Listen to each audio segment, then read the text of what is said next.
Au Brésil, la beauté est partout. Dans ces villes à la fois modernes et antiques, parfois violentes, toujours inoubliables, où merveilles du monde et street art se succèdent sans fin.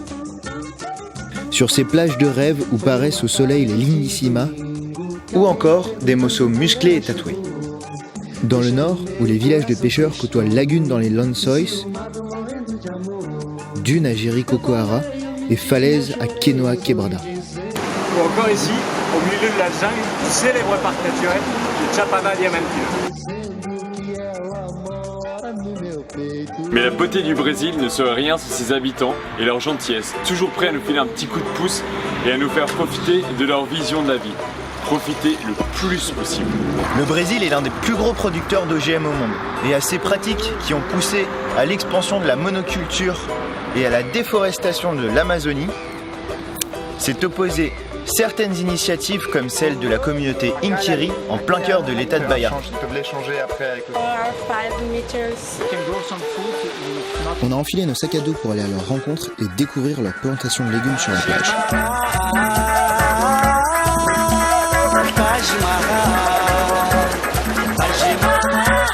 Après 7 heures de route depuis Salvador, on vient enfin d'arriver sous la pluie dans la fameuse communauté d'Inkiri. Mettre en place une société alternative, plus durable économiquement et écologiquement, c'est le projet de l'éco-village de Piracanga.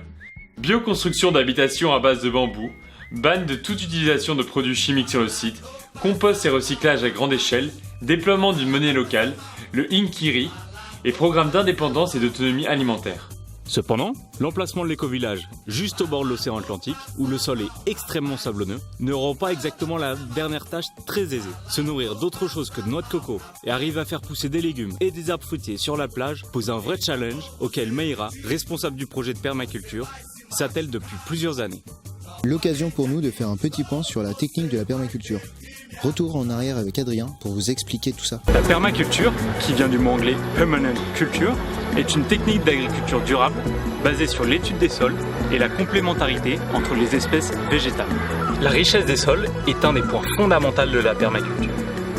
Ici, on a par exemple ce mush fait à partir de résidus de canne à sucre qui vient recouvrir les plants et permet ainsi de créer une importante biodiversité.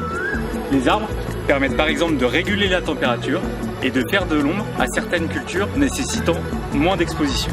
L'idée est de créer un cercle vertueux où les déchets organiques sont réutilisés comme compost pour faire pousser de nouvelles plantes. On vous livre la recette pour cultiver un véritable peach garden. Étape 1. Déposez sur votre sol de la bonne matière organique. Puis, saupoudrez le tout de mush. Étape 2. Votre sol est presque prêt. Il faut maintenant l'aérer et fixer les nitrates. Pour ça, rien de mieux que de bons arbres résistants qui ont besoin de peu, mais donnent beaucoup. Étape 3. Ah, c'est presque prêt.